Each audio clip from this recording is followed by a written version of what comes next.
항상 행복하시고 잘 되시기 바랍니다. 항상 승리하시고 건강하시기 바랍니다.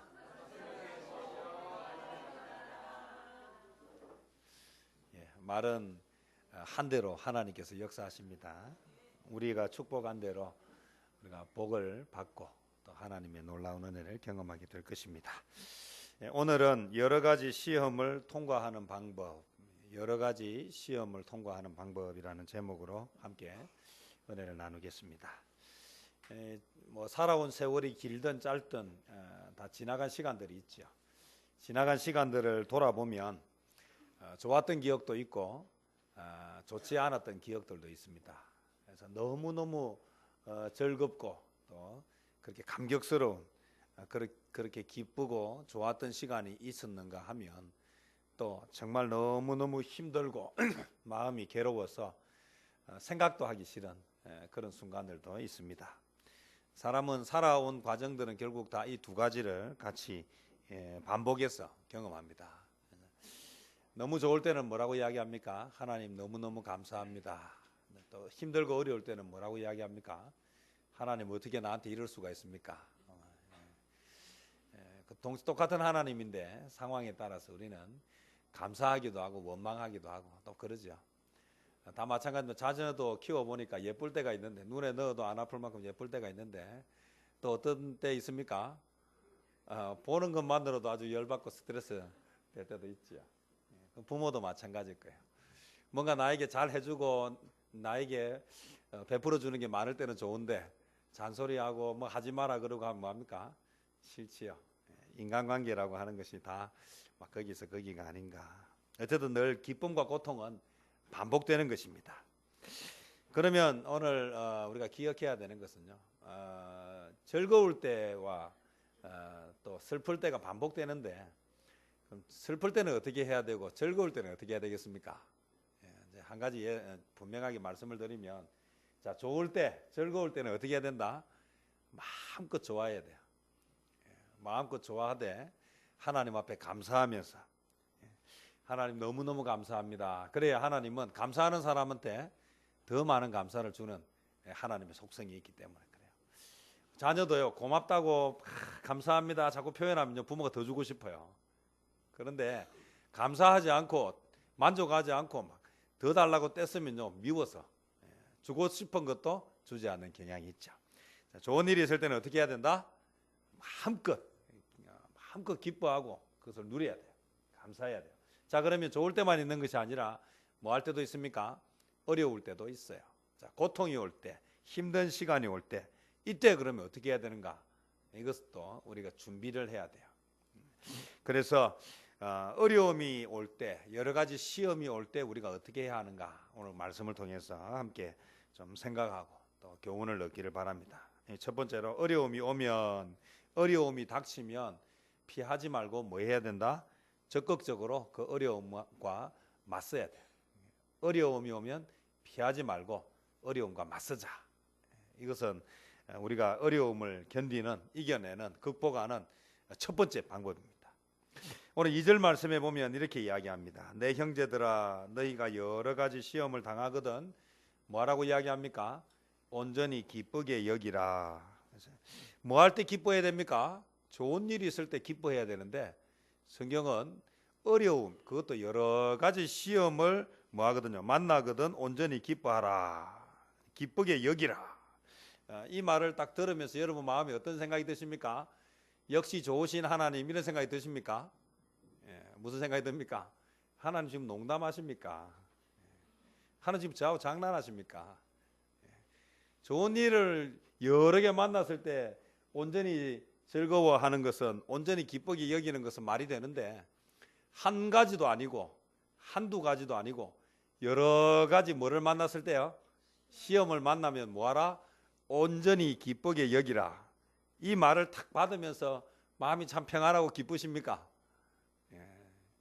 그럴 수 없습니다. 우리는 시험을 만나면요, 우리 10가지 좋은 일 있고 한 가지 안 좋은 일 있으면 기분이 좋습니까? 나쁩니까?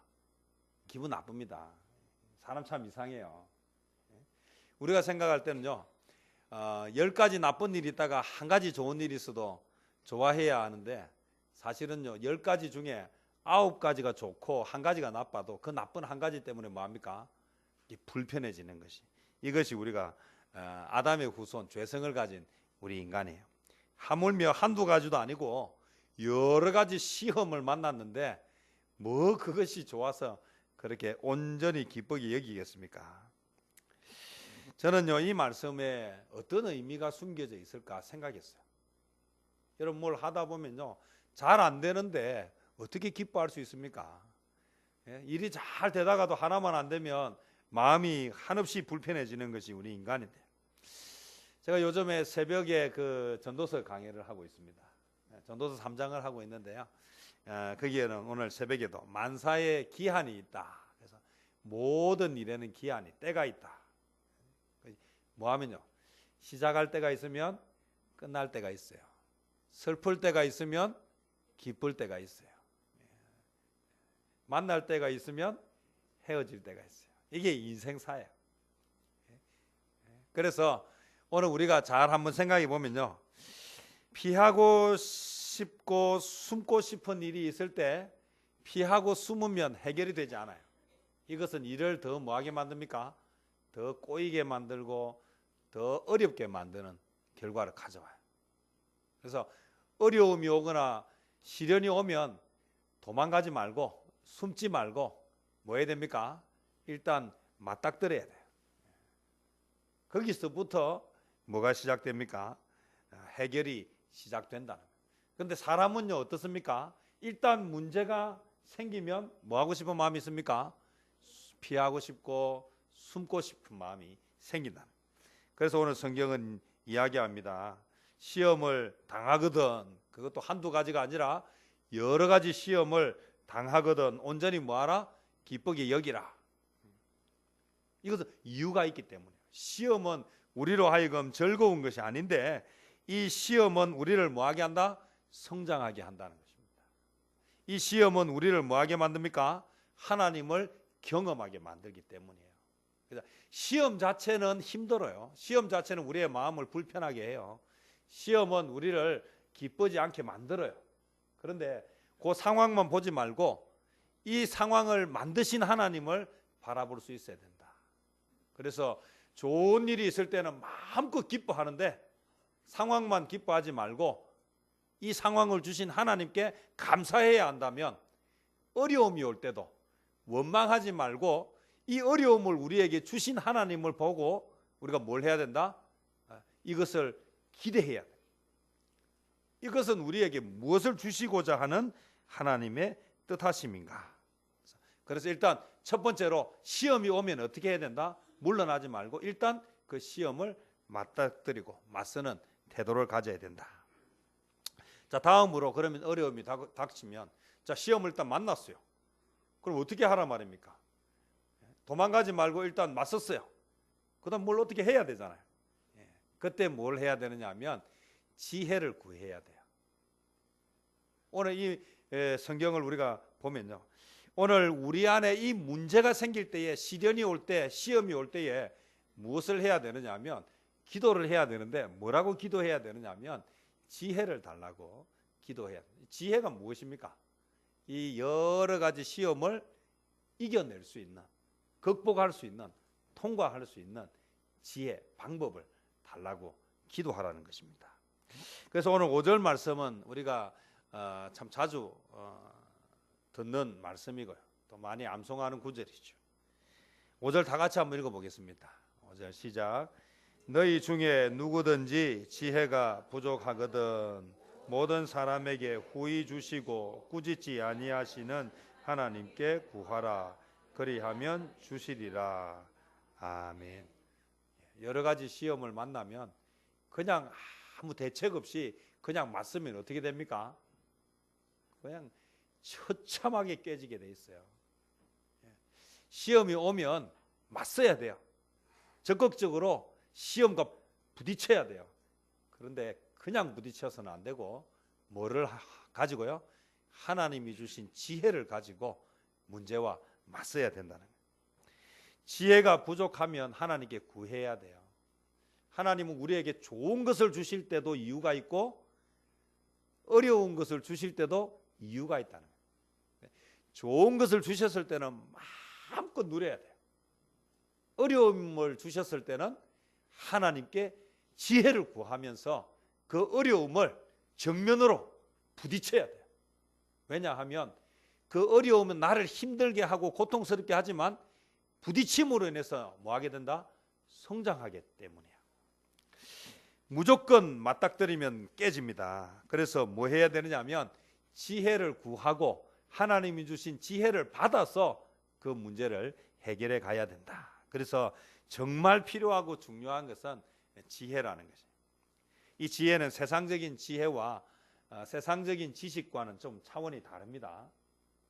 이것은 하나님이 주신 지혜예요. 오늘 우리 지혜와 지식의 차이를 저는 뭐 이렇게 여러 가지가 있지만 그 중에 하나를 설명하면요, 많이 배우지 못한 사람인데 많이 배운 사람을 이렇게 거느리는 사람이 있어요. 우리나라의 뭐 대표적인 인물 중에 한 사람을 하면 이미 고인이 되었지만 그룹을 만든 고 정주영 회장 같은 사람, 배우지 못했어요. 그런데도 불구하고 그 밑에 석박사를 수도 없이 거느리고 있었어요. 미국의 경영의 신이라고 하는 마스시다 고노스케 회장 같은 경우도 이 사람은 어릴 때 찢어지게 가난해가지고 제대로 뭐 하지 못했어요? 배우지 못했어요. 근데 몸도 또 잘 못 먹어가, 찢어지게 가난해 잘 못 먹지요. 그러니까 몸도 약했어요. 그래서 제대로 배우지도 못하고 건강 제대로 먹지 못해서 몸도 약하고 제대로 살기가 어려운데, 그래서 공부는 고사하고 먹고 살기 위해서 온갖 아르바이트를 전전긍긍했어요. 그런데 그 사람이 일본에서 가장 위대한 존경받는 인물로 우뚝 섰어요. 그리고 오랫동안 장수했어요. 그래서 왜 그렇게 됐느냐 이야기하니까 이분이 하는 이야기가, 자기는 뭐 하지 못했기 때문에요? 몸이 약했기 때문에 늘 뭐 했습니까? 먹는 것도 조심하고 건강관리를 열심히 했어요. 그랬더니 오랫동안 건강한 몸을 유지할 수 있었다. 그리고 자기는 배운 것이 없기 때문에 자기가 만나는 모든 사람에게 다 배울 것이 있다고 생각하고 다니는 동안에 뭐 했습니까? 열심히 사람들에게 배우기 시작했다. 그래서 수많은 직업을 전전하면서 거기서부터 뭐 하기 전에 다양한 경험을 갖게 돼요. 그래서 그는 배움이 짧았지만 배운 사람들을 거느리면서 자기가 원하는 많은 일들을 할 수 있었어요. 너무 가난한 것도요, 그 사람에게 성공하는 이유가 되었고요. 너무 몸이 약한 것도 그 사람이 성공하는 이유가 되었고요. 배우지 못한 것도 그 사람이 성공하는 이유가 되었다.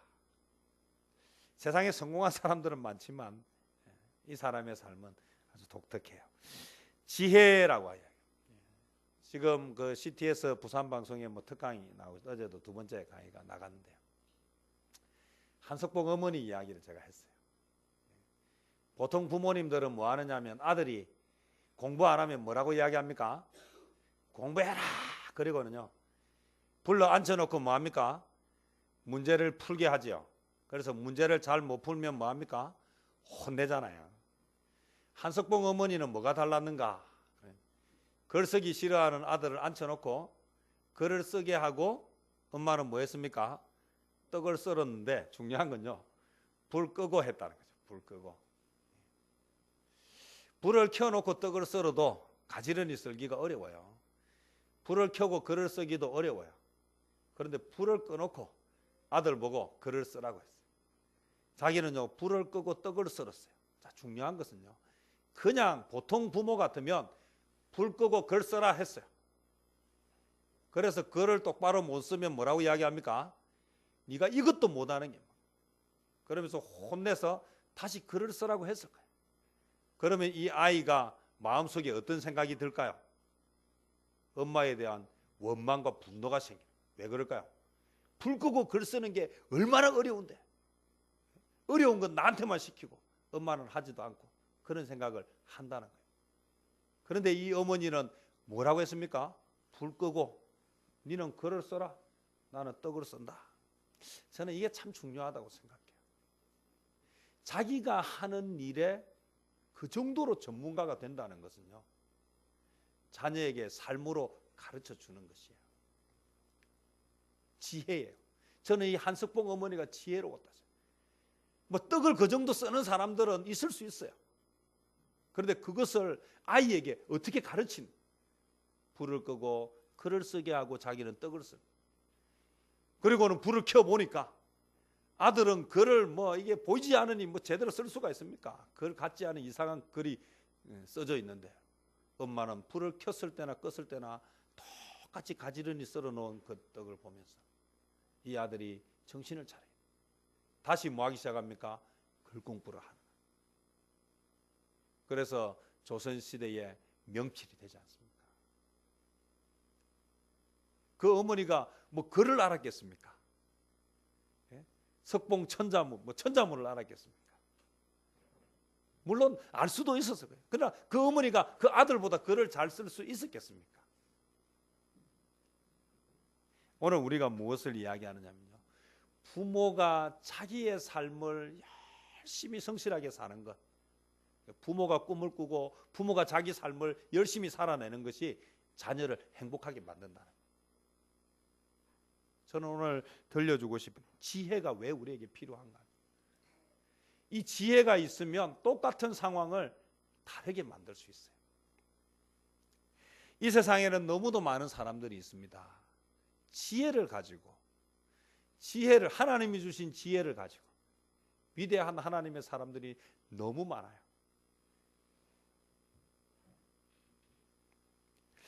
오늘 저와 여러분 인생을 살아가면서요, 삶으로 가르치는 것이 남는데, 저는 어려움, 여러 가지 시험을 당할 때에 내가 어떻게 이 시험을 극복하는지, 이것은 곧 우리의 자녀에게 그대로 가르쳐 줄 수 있는 것이에요. 지혜를 구하고 어려운 문제를 맞으면, 어려운 문제를 대하면 이것은 우리에게 뭐가 된다? 극복하게 만들고 우리를 더 성장하게 만드는 통로가 된다는 거죠. 여러 가지 시험을 만나거든 뭐 해야 됩니까? 온전히 기쁘게 여기고, 이것을 두려워서 피하지 말고 그대로 받아들이고, 하나님, 이 시험을 어떻게 극복하면 좋겠습니까? 하나님께 뭐 해야 됩니까? 기도하고 구해야 합니다. 하나님, 지혜를 주십시오. 하나님, 나는 이 문제를 해결할 능력이 없습니다. 하나님은 분명히 이 시험을 주실 때 이유가 있다는 거죠. 그래서 셋째로요, 어려움이 닥치면 이 어려움을 극복하려면 어떻게 해야 되느냐 하면, 이 어려움 속에 숨겨져 있는 하나님의 깊은 사랑이 있다는 것을 기억해야 돼요. 그래서 결론을 이야기합니다. 여러 가지 시험을 만나면 기뻐해라. 왜냐하면 이 시험은 피하면 그 축복이 사라지기 때문에 맞닥뜨려야 돼요. 맞닥뜨리는데 그냥 맞닥뜨리면 100점 100패 하니까 이 시험을 이겨야 되잖아요. 이겨야 남는 것이죠. 이기려면 뭐 해야 된다? 지혜를 구해야 돼. 그리고 지혜를 구하면서 이 시험을 통해서 우리에게 주는 하나님의 사랑이 있다. 시련이 우리에게 주는 큰 은혜. 여러분, 하나를 하고 나면 또 하나가 성장해요. 지난 월요일부터 수요일까지 청년연합 수련회가 포도원 교회에서 있었습니다. 사실 그 등록이 많이 되기가 어렵지 않는가 걱정했어요. 왜냐하면 부산의 대형 교회 두 교회가 개인 교회의 사정 때문에 참여를 못했어요. 작년에 수련회 할 때는 두 교회에서 1,500명이 왔는데 이번엔 두 교회에서 150명이 왔어요. 10분의 1이 왔어요. 숫자가 많이 줄겠다 걱정을 하고, 어떻게 하면 이 2,000명도 안 될지도 모른다는 생각을 했어요. 왜냐하면 작년에 3,500명이었는데 1,500명이 빠지니까 아이고 2,000명 되겠나 생각. 감사하게도 2,700명이 등록을 했어요. 교회는요 140개가 넘는 교회가 등록을 했어요. 거기에는요 대학부가 청년부가 없는 작은 교회, 그래서 수련회를 할 수 없는 교회에 청년들이 많이 왔어요. 그래서 설문지 조사를 했는데 제가 다 보지를 못했어요. 한 며칠쯤 정리를 할 생각입니다. 그래서 이 보고서를 올릴 생각인데 거기에 보니까 이런 수련회를 할 수 있도록 기회를 줘서 고맙다는 내용들이 깨알같이 많이 적혀 있어요. 보람이 있어요. 이야기를 그렇게 합니다. 아이고, 이런 수련회를 준비한다고 얼마나 힘이 드셨습니까? 제가 이야기를 했어요. 장소 정해져 가지고 모여서 하는 이런 수련회는 우리가 지금까지 해왔던 수련회에 비하면 힘든 수련회가 아닙니다. 이것은 어떻게 해야 되는지 일머리를 알기 때문에 그냥 조금만 애를 쓰면 무난하게 흘러가는 수련회. 진짜 힘들고 어려운 행사는 우리 작년에 해운대에서 하는 5.25 같은 그런 집회가 그게 어려운 행사예요. 사람을 얼마를 모읍니까? 10만 명 이상을 모으고 통제된 공간이 아니에요. 해운대 백사장이라고는 열린 공간에 그렇게 수많은 사람들이 와서 안전사고가 날지도 모르고 어떤 일이 벌어질지 모르는 그런 행사예요. 자원봉사자만 4,000명씩 쓰는 이런 행사가 어려운 행사지, 뭐 교회 장소 안에서 청년들 한 3,000명 이렇게 모아놓고 하는 수련회는 힘든 수련회도 아니에요. 제가 드리고 싶은 이야기는 그래요. 오늘 작은 일을 하면 그것이 경험이 돼요. 그래서 좀 더 큰 일을 할 수 있어요. 그런데 그렇게 경험이 쌓여서 큰 일을 많이 하고 나면 이제 작은 일들은 어려운 일이 아니에요. 대형 행사를 치러내는 것은요, 처음 하는 사람에게 어려운 일이지 큰 행사를 많이 한 사람에게 그런 행사는 어려운 행사가 아니에요. 자, 다시 한번 말씀드립니다. 여러 가지 시험을 만나는 것은요, 이 시험이 당장은 힘이 들고 당장은 두렵고 고통스럽지만 이걸 잘 극복해내고 이걸 한번 이겨내면 다음에 그와 비슷한 일은 할 수 있습니까? 없습니까? 할 수 있다라는 거예요. 처음에 운전면허를 따가지고 운전할 때는 얼마나 두려운지 모릅니다. 그런데 그 시간이 지나고 나면, 그렇게 해서 1년이 지나고 2년이 지나고 나면 운전하는데 뭐 하지 않습니까? 두려움이 없어요. 하나님이 우리에게 여러 가지 시험을 주시는 이유는 우리로 하여금 뭐하게 만들기 위해서요? 더 큰 일을 감당하는 하나님의 군사를 만들고 싶었어요. 그래서 여러 가지 시험이 오면 뭐 하지 말라고요? 그것 때문에 두려워하거나 원망하거나 피하지 말고 온전히 기쁘게 여기라. 왜요? 이 시험의 배후에 누가 계신다? 하나님이 계신다는 거예요. 하나님이 이 시험을 통해서 뭐 하기를 원하십니까? 우리가 더 성장하기를 원하시고 더 크게, 더 귀하게 하나님의 일을 감당하기를 원하시는 그 하나님의 사랑이 거기에 숨겨져 있기 때문이에요. 그것을 믿으면 돼요. 이전에 제가 설교 시간에 예화를 드렸는데, 저는 이 하나님의 그 시험이 주는 그 유익을 생각하면 그 장면이 떠올라요. 인디안 부족 가운데 나바오라고 하는 족속이 있어요. 여기에는 14세가 되면 성년식이 있어요. 성년식. 이 성년식이 있을 때 어떻게 하느냐면 13세가 된 이 아이를 데리고 깊은 계곡으로 들어가요. 아버지가 아들을 데리고 13세 된 아들을 딱 데리고 그 밀림 속에 무서운 곳에 들짐승과 맹수들이 우글우글하는 그곳에 데리고 가서 아이를 그 한가운데 두고는 어떻게 합니까? 아버지가 뒤도 돌아보지 않고 가는 거예요. 그리고는 그 아이는 그곳에서 만 하루를 지내야 되는 거예요. 왜 그렇게 하겠습니까? 그래야 어른이 된다는 것은 무엇을 이야기하는 것입니까? 덩치만 크다고 어른이 되는 것이 아니에요. 어른은 자신을 지킬 수 있어야 되고, 나아가서 뭐합니까? 가족을 지킬 수 있어야 되고, 자기 한 목숨뿐만 아니라 나라와 민족도 지켜낼 수 있는 것, 그게 성인이에요. 그래서 똑같은 범죄를 저질러도 미성년자에게는 뭐 하지 않습니까? 가혹하게 처벌하지 않아요. 오히려 그 부모에게 책임을 묻죠. 성인이 되느냐 되지 않느냐. 그래서 그 무서운 밤을 견뎌내야 성인식을 당당하게 할 수 있는데, 저는요, 그 장면도 참 그렇지만요, 그 아이가 얼마나 그 밤에 그 공포와 두려움 속에서 잠 한숨 자지 못하면서 두려워 떨면서 그 밤을 지샜는데, 중요한 것은요, 해가 뉘엿뉘엿 또 올라올 때 이제 살았구나 싶어서 아이가 이제 돌아가려고 할 때, 그때 아버지가 20m 근접 거리에서 밤새도록 활수위에 활을 당기고 뭐하고요? 맹수나 들짐승이 오면 혹시 내 아들을 해치는 짐승이 있을까? 그 밤새도록 활수위에 활을 당기면서 그 아이가 두려워 떨고 있는 그 시간에 그 아버지는 혹시나 있을지 모르는 불상사를 대비해서 뭐하고 있었습니까? 꼼짝도 하지 못하고 잠 한숨 자지 못하고 그 아들 배후를 지켰다. 저는 하나님 아버지의 마음이 여기에 들어가 있다고 믿습니다. 여러분, 우리에게 시련을 주실 때 이 시련에 우리가 무너지기를 원하지 않습니다. 하나님은 우리가 그 시련을 잘 이겨내기를 원하고 그 시련을 이겨내므로 인해서 더 성장하기를 원하신다.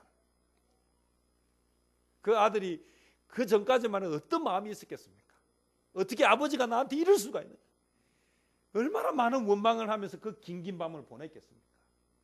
그런데 해가 떠오르면서 그 아버지를 만나는 그 순간 그 아들의 모든 오해와 원망이 다 사라지고, 그렇게 해서 이 아들이 하나의 온전한 성인이 되도록 만들어가는, 하나님이 왜 우리를 시험 가운데로 몰아가겠습니까? 하나님이 우리를 얼마나 사랑하시는데, 하나님이 우리를 살리기 위해서 독생자 예수님을 십자가에 내어주신 그 하나님이 왜 우리로 하여금 시험 가운데 고통받다가 끝장나는 인생을 살기를 원하시겠습니까? 하나님은 우리를 너무너무 사랑하십니다. 결코 그냥 그렇게 실패, 두려움 가운데, 시험 가운데서 죽기를 원하지 않습니다. 그 하나님이 우리에게 시험을 허락하실 때는 어떤 의도가 있다? 그 나바오 족의 아버지가, 아들이 이제 제대로 된 성인으로 자라가도록 그 과정을 반드시 거쳐야 이제 덩치만 큰 어른이 아니라 제대로 된 어른이 되기 때문에, 그래서 성경은 이야기합니다. 감당할 만한 시련 외에는 내게 허락한 것이 없다. 여러분, 오늘 저와 여러분 여러 가지 시험을 만나시거든 피하지 마십시오. 저는 사명이 무엇이냐고 물을 때 꼭 이야기합니다. 상처가 사명이다. 내가 받았던 상처는요, 결국 그것이 나로 하여금 일하게 합니다.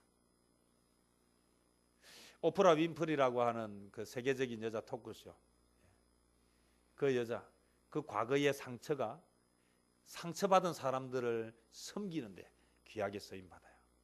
우리나라에도 대표적인 사람이 있죠. 구성애 씨라고. 어릴 때 성폭행당하고 목사의 딸로 큰 어려운 시련을 겪은, 지금은요 얼마나 많은 청소년들을 살리는 그런 유명한 강사가 되어 있지 않습니까?